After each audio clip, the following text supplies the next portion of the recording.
You know what time it is? It's Spooktober season.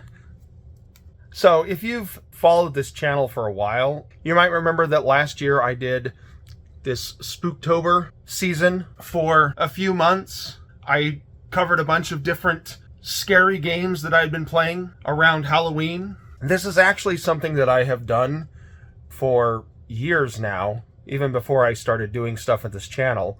Basically, around Halloween, I decide I want to play spooky games. And so I call it Spooktober. I usually start in September, and I usually goes until November. We'll see how long I do it this year. Who knows? Anyway, this is going to be the first Spooktober video for 2024. And I've got some great retro spooky games to share with you. So hey, what am I playing?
So I have been playing Sacred Line 1 and Sacred Line 2 on the Sega Genesis. Oh, I should also say, heavy spoilers for both Sacred Line 1 and Sacred Line 2. These games are pretty short, and you can't really talk too much about what they are without going into spoilers. So if you're at all interested in playing these and want to go in blind, maybe stop watching. Sacred Line 1.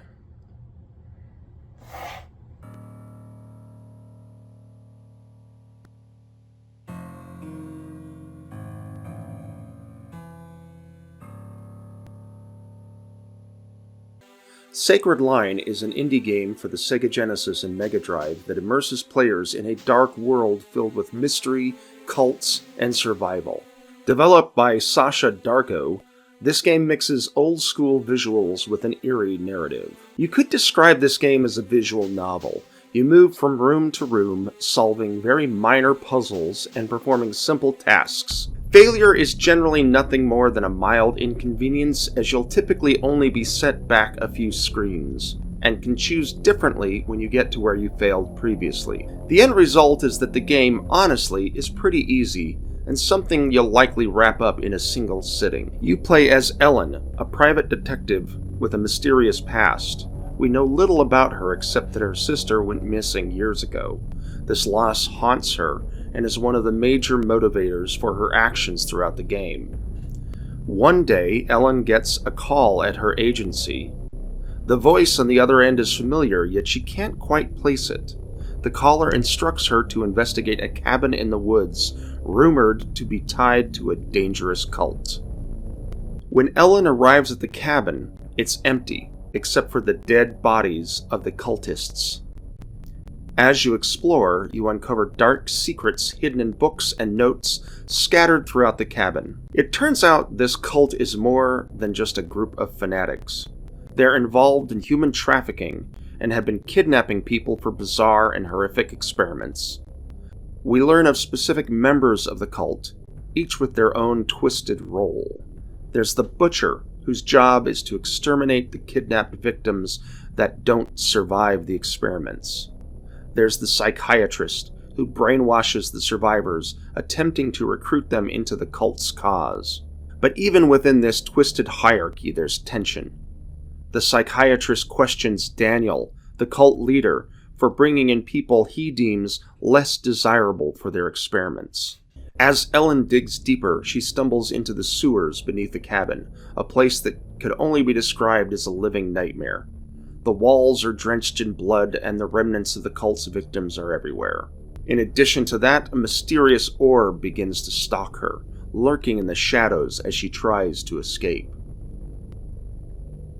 Ellen presses on and eventually makes a discovery. Her sister, who had been missing for so long, is alive. Her sister was captured by the cult, semi-indoctrinated, though, as we'll see in the second game, that was all a ruse, and wound up getting recruited by one of the mysterious orb creatures to try to stop the cult. Her sister has been traveling through time on her quest to stop the cult, and was ultimately captured again by the cult and held prisoner. Ellen's sister was the one who, at the beginning of the game, called Ellen and tasked her to investigate the cult, in hopes that she would rescue her. Ellen and her sister join forces to try and stop the cult, but in the end they are too late. The cult's plan is already in motion, and they've launched an all-out war on the world. Romania is in ruins. Oh, did I not mention that they were in Romania this whole time? Yeah, well, neither did the game. At least until the ending. The future looks grim. The game ends with Ellen and her sister hiding, leaving players to wonder what's next.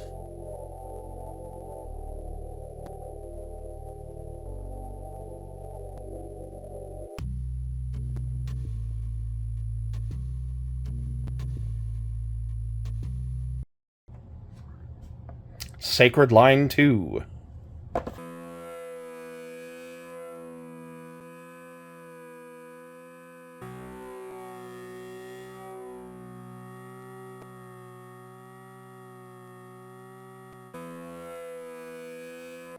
The developer took to Kickstarter to fund the sequel, Sacred Line 2.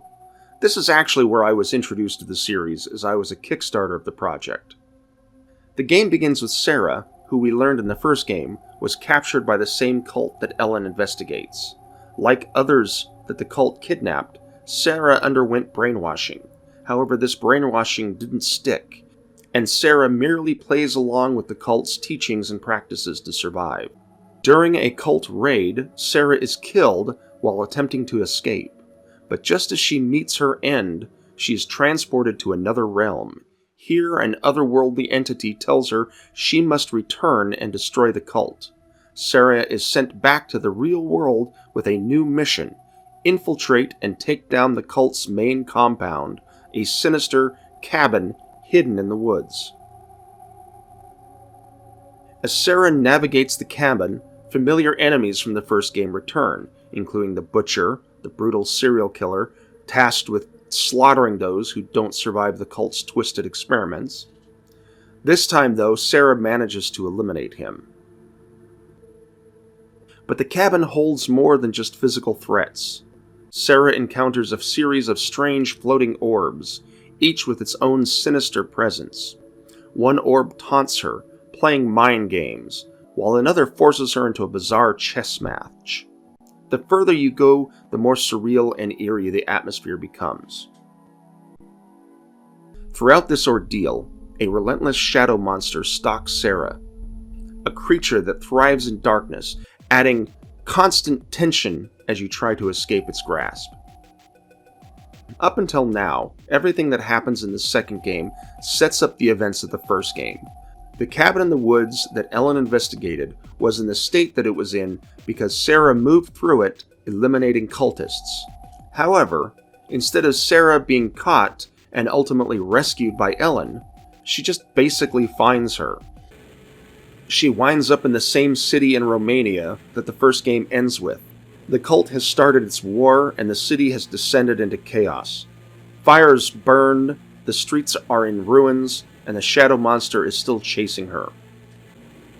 In one of the game's most intense moments, you race down the crumbling streets on a motorcycle, trying to outrun the darkness.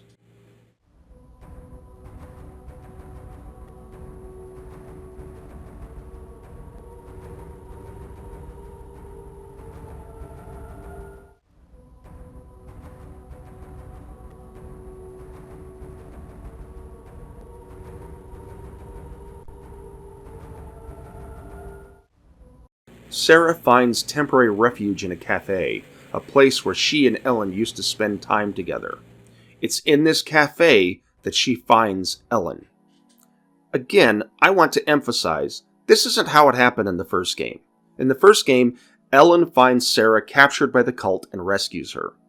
They do wind up in the same cafe, and that's where the first game ended, but they didn't meet in that cafe. At any rate, the sisters reunite, but there's a twist. Ellen reveals that the entity who saved Sarah isn't doing it out of kindness. It needs humans, like batteries, to survive, and together the sisters must now face an even greater threat. Yeah, that's right, the game really tried to pull a Matrix on its players. The cult's rituals were meant to summon the Betrayer, one of the orbs that had been hunting Sarah, but things went horribly wrong. Instead of just the Betrayer, a more malevolent force seeped through the portal. This force is referred to as the Darkness, a powerful and destructive entity that killed the cultists and now threatens the world. The game ends on a cliffhanger, setting up a third entry in the series. Sarah and Ellen prepare to fight the darkness together, leaving us eager to see what comes next in this unsettling universe. I've mentioned this before, but I'm a real sucker for new games made for old consoles. I tend to get into them and enjoy them even if they're ultimately flawed. Though I really enjoyed Sacred Line 1 and 2, I can't deny that they're pretty flawed games. Grammatical and spelling errors are common in the text of the game, and there's quite a bit of a disconnected narrative between the first and second game. The choose-your-own-adventure style of gameplay is hardly gameplay, as there's no real failure state and scant few alternate choices to get you to the end of the game. This results in a low-stakes, single path through your playthrough that undermines what otherwise is a pretty interesting and creepy story. From a graphics standpoint, the game can sometimes be hard to look at. Admittedly, this was likely more due to the fact that they tried to cram a ton of pre-rendered, mist-like scenes into a tiny Sega Genesis cartridge with its limited color palette and resolution. But even with the hardware limitations, I have to believe they could have made the visuals better. Hell, just looking at other games that employ the same pre-rendered graphics on the system, games like Sonic 3D Blast and Vector Man, you can see that smart palette selection can go a long way to make this style of graphics work on the platform. But ultimately, even with these complaints, I did enjoy the games and am eagerly awaiting Sacred Line 3.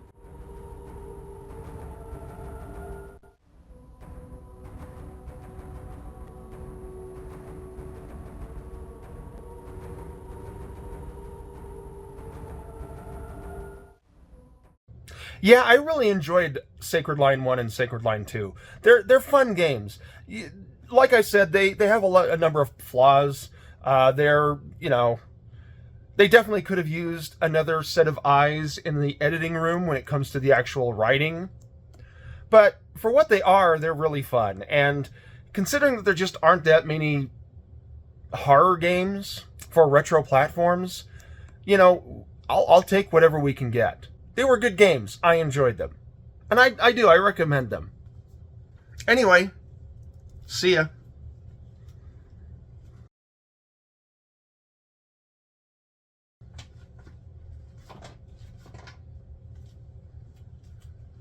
What the fuck was that?